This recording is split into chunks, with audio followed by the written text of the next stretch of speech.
Assalamualaikum warahmatullahi wabarakatuh.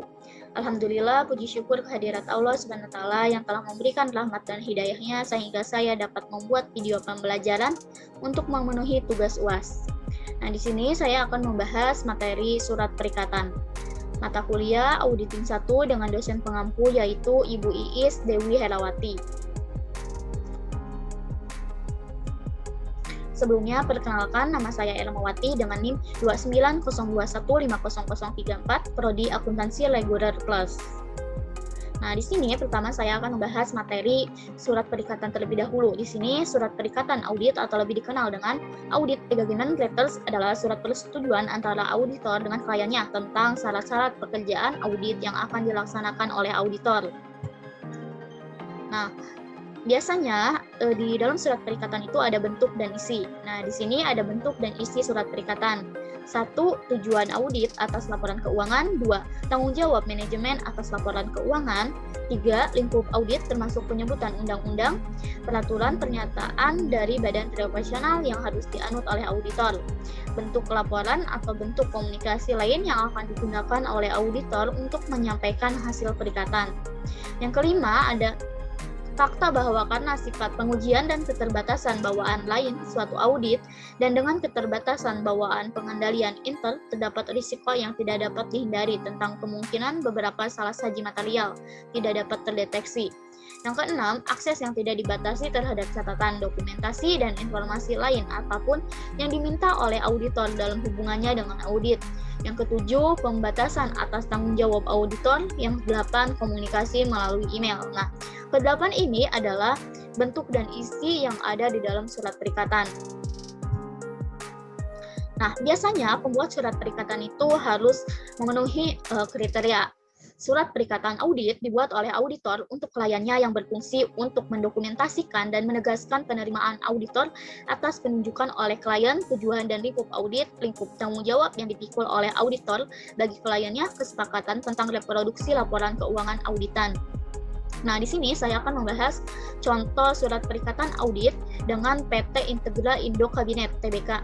Sumbernya dari Terami Harja Pradono dan Chandra, surat perikatan audit, Rock and Partner, Jakarta, halaman 1-9. Nah, kita bahas ya bareng-bareng. Nah, di sini pertama ada pembukaan terlebih dahulu. Di sini perihal surat perikatan audit. Dengan hormat, surat perikatan ini menegaskan pemahaman antara PT Integral Indo Kabinet Tbk, perusahaan atau saudara, dan KAP Terami Harja Pradono dan Chandra atau TPC atau kami tentang tanggung jawab bersama kedua belah pihak yang timbul sehubungan dengan penunjukan kami sebagai auditor untuk mengaudit dan menerbitkan laporan auditor independen, laporan atas laporan keuangan interim PT Integra Indo Kabinet Tbk untuk periode 8 bulan yang berakhir pada tanggal 31 Agustus 2020. Jasa-jasa yang dimaksud dalam paragraf ini selanjutnya disebut sebagai jasa audit atau jasa-jasa. Syarat dan ketentuan dalam surat untuk perikatan ini akan tetap berlaku sampai dilakukan perubahan secara tertulis berdasarkan persetujuan kedua belah pihak. Nah, di pembukaan ini berisikan tim dari KAP Terami Harja Pradono dan Chandra ini mengaudit surat perikatan laporan auditor independen atas laporan keuangannya dari PT Integra Indo Kabinet Tbk untuk dibuatkan surat perikatan. Kemudian tanggung jawab dan keterbatasan audit 31 Agustus tahun 2020 serta laporan laba rugi penghasilan komprehensif lain, laporan perubahan ekuitas dan laporan arus kas perusahaan untuk periode 8 bulan yang berakhir pada tanggal tersebut yang disusun berdasarkan standar akuntansi keuangan di Indonesia disingkat menjadi SAK. Laporan keuangan interim tersebut disajikan dalam bahasa Indonesia.